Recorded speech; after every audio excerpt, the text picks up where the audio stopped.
Arguments in general can be arranged into two broad families. A family that is called a priori and a family that is called a posteriori. The a priori, a posteriori distinction, as it is drawn, and it's a Latin term, and you can recognize prior and posterior in the roots there. A priori means from before, and what is implicit here is from before experience. That is independent of experience. An argument that operates prior to any call on experiential data of any kind at all. So, an a priori argument is typically labeled one that is purely rational. Reason and reason alone is supposed to be all it takes to carry an a priori argument from whatever its assumptions may be to whatever conclusion it reaches. An a posteriori argument, on the other hand, is one that comes after or depends upon or calls on experiential data of some kind. I want to go through with you a Cartesian ontological argument about triangles. So, let's look at the notion of a triangle from a Cartesian point of view. Triangles have a definition. We'll have to begin with that, because what we want to discover is what can be found about the nature of a triangle simply by reasoning out the logical entailments of its definition. Now, and importantly, reasoning out logical entailments that are in no way visibly implicit in the definition itself. Let me anticipate just a bit. Where Descartes' going to wind up is with an argument about the angles in a triangle and how big they are. Now, if he started off with a definition of triangle in terms of its having angles and how big they are, then we wouldn't exactly say, oh, wow, what a brilliant piece of deductive machine working here, Descartes, you got from A to A. No.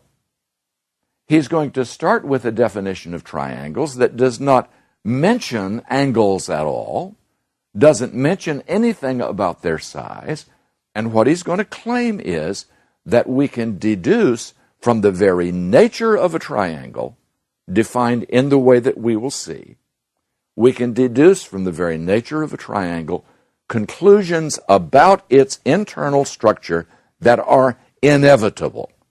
They are forced. They are logically necessary. That's the gambit. Now, we're going to start, and I'll do it in broad terms, we're going to start by defining a triangle as a geometric figure that is determined in a plane by any 3 points that are not on a straight line. As long as one of the 3 points is not located on the same straight line with the other 2. I have to digress for a moment. You may realize, or you may remember from those dim, dark days when you took plane geometry, 7th grade, it was when I ran into it. 2 points in a plane defines a straight line in a Euclidean geometrical system. So you put down 2 points right there, you've got a straight line. All you need now is a third point that doesn't fall on the line that connects those two. And the geometrical figure defined by those 3, that's a triangle. With certain postulates or axioms about the system of geometry itself. And if you remember taking plane geometry, you remember the wonderful fun you had Your teacher gave you certain axioms and then said, here's a theorem, and what you've got to do is to show that you can logically derive this theorem from these axioms in a finite number of steps, where every step that you take can be justified by appealing to some rule of inference that has already been established. And it's all very tightly knit. And the axioms that are in there are perfectly straightforward things like the shortest distance between 2 points is a straight line.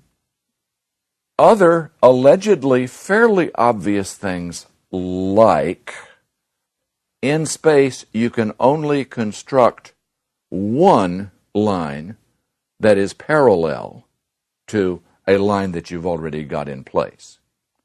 And parallel, you'll remember, means that even if extended infinitely in both directions, it never intersects the baseline. It remains equidistant from it on and on and on. And the parallel postulate says you can only get one of those, because as soon as you try to squeeze in another one, it's either going to tilt down on one end and intersect down there, or tilt down on the other end and intersect down there. So you've got some axioms like that about the number of parallel lines that you can have and what straight lines are, and so on and so on. Without there being any mention whatever in the definition of a triangle of the size of any of the triangle's angles, or even for that matter, although tri means three, it's not built into the definition. It's defined in terms of 3 dots, not in terms of 3 angles.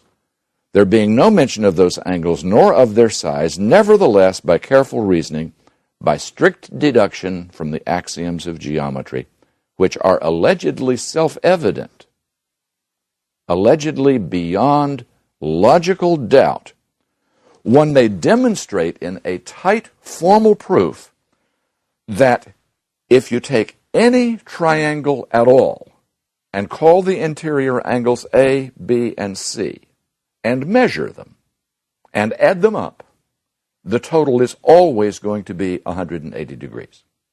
Always.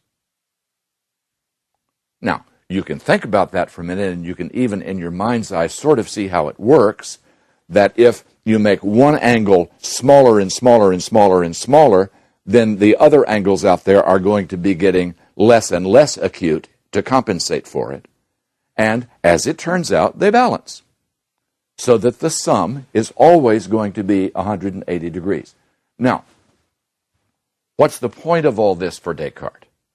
Descartes says here is something that we can discover about triangles by the pure exercise of the rational mind. No matter how I arrange the shape of my triangular sail, it always winds up some 180 degrees. There, says Descartes, is something that we can know about the world by reason and reason alone.